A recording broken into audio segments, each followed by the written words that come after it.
Fideo dosbarth i chwith ar gyfer mathemateg A2 uned 4. Grymoedd ar blaen wedi'i oleddu. Ar gyfer mudiant ar blaen sydd wedi ei oleddu, mae'n arferol i'r rhannu'r grymoedd i gydrannau sy'n paralel a perpendicular i'r plan, nid yn llorweddol a vertigol. Dangoswn ni hyn gyda enghraifft. Mae gronyn pwysau W Newton yn cael ei dynnu fyny plan garw sydd ar ongl 17 gradd i'r llorwedd, gan linyn sydd ar ongl 30 gradd i'r llorwedd. Lluniwch ddiagram i ddangos yr holl rymoedd sy'n gweithredu ar y gronyn. Darganfyddwch y cydrannau bob un o'r grymoedd sy'n paralel a perpendicular i gyfeiriad y plan. Wel, y grymoedd sy'n gweithredu ar y gronyn yw eu bwysau, yr adwaith normal rhwng y gronyn a'r plan, y grym ffrithiannol a'r tensiwn yn y llinyn. So drychwn ni ar ddiagram o hwnna nawr. Mae'r pwysau angen tynnu fe lawr yn vertigol. Mae'r ffrithiant, gan bod yn cael ei dynnu i fyny'r plan. Mae'r ffrithiant yn mynd yn erbyn y mudiant, felly lawr y plan. Mae'r adwaith normal yn dod allan o'r plan yn perpendicular i'r plan, a mae'r tensiwn yn tynnu ar ongl 30 gradd i'r llorwedd. Felly gallwn rannu'r pwysau fewn i gydrannau sy'n paralel a perpendicular y plan, o dynnu triongl sgwâr gyda'r grym fel yr hypotenuse a'r ddau gydran fel yr ochrau byr sy'n paralel a perpendicular i'r plan. Felly pwysau yn gyntaf, W, cydran W perpendicular i'r plan, a cydran W yn paralel i'r plan. Felly W yw'r hypotenuse a'r ddau ochr fyr yw'r ddau gydran ni angen.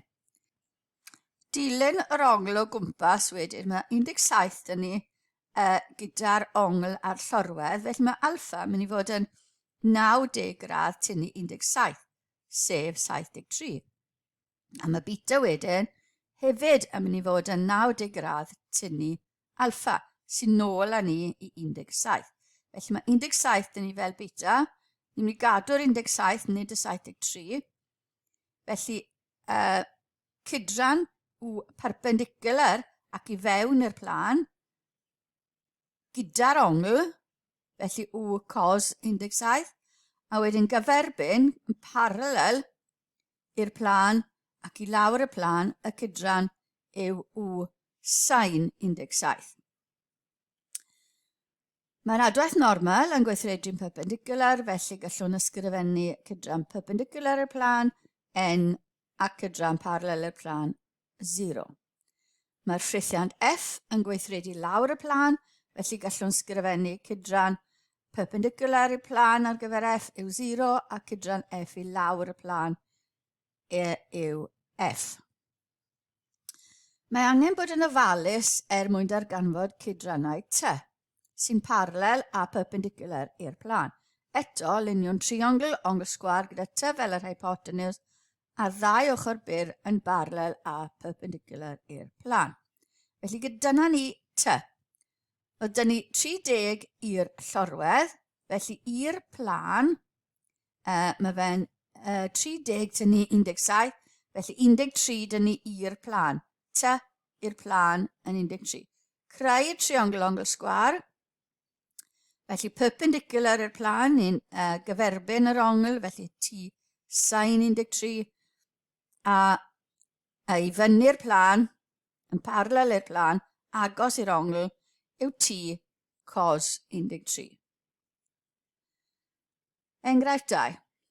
Mae'r diagram yn dangos y grymoedd sy'n gweithredu ar ronyn sydd ar blaen wedi oleddu ar ongl 23 gradd i'r llorwedd. Roddir bod cydran y grym cydeffaith sy'n perpendicular i'r llethr yn 0. Darganfyddwch gwerth P a maint y chyfeiriad y grym cydeffaith. Felly, edrych ar y grymoedd, mae angen cydrannu 10 ar 15. Dechreuwn wrth gydrannu'r grymoedd yn paralel a perpendicular i'r plan. Felly, paralel i'r plan gadw ni'n X a'r perpendicular plan yn Y, lan o'r plan a lan y llethr. Dyma ni creu tabl. Felly y 4 grym sy'n gweithredu. Cydran y 10 Newton yn paralel i'r plan. Paralel i'r plan. Felly ni a sain fan hyn. Dyna'r 23 yma. Felly 10 sain 23 bydd yn mynd yn parel ac i lawr y plan. Yn perpendicular i'r plan, bydd yr ongl 23 gyda ni yma, felly 10 cos 23 i fewn i'r plan. Ar gyfer y grym P, paralel i'r plan yn 0 a P allan o'r plan. Mae'n bwysig pa gyfeiriad ni'n perpendicular. Ar gyfer y 5 Newton, mae 5 i lawr y plan a 0 yn perpendicular i'r plan. Ar gyfer y 15 Newton, yn paralel i'r plan, ni'n cos, felly 15 cos 10 i fyny'r plan, ni gyda'r ongl, felly mae'n cos, a 15 sain 10 allan o'r plan i fyny yn perpendicular allan o'r plan. Felly dyna'r grymoedd a dyna'i cydrannau. Felly cyfanswm cydran X sy'n paralel i'r plan, yw, mae 10 sain 23 mae'n mynd lawr y plan, felly minus 10 sain 23, plus 0, plus minus 5 hefyd yn mynd lawr y plan, a plus 15 cos 10 yn mynd i fyny'r plan. A mae'r hynna'n dod i 5.864 Newton. Cyfanswm cydran Y ar gyfer y grymoedd, felly ni'n mynd adio'r grymoedd yn cyfeiriad Y. Felly fewn i'r plan, mae'n mynd i fod yn minus 10 cos 23, P allan, felly plus P, 0 ar gyfer yr 5 Newton, a wedyn ni plus 15 allan o'r plan, perpendicular allan o'r plan, 15 sain 10 dyn ni fyna. Mae'r hynna yn dod i P minus 6.60. Felly P ni angen dod o hyd iddo. Ni'n gwybod bod yr grym cydeffaith yn perpendicular i'r plan yn 0, felly mae P yn haflu 6.6 Newton.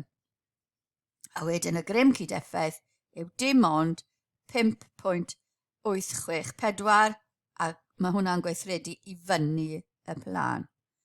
Felly chi'n gweld beth sy'n wneud gyda system o nifer o rymoedd yn gweithredu ar gronyn. A dyna ddiwedd y cyflwyniad yna.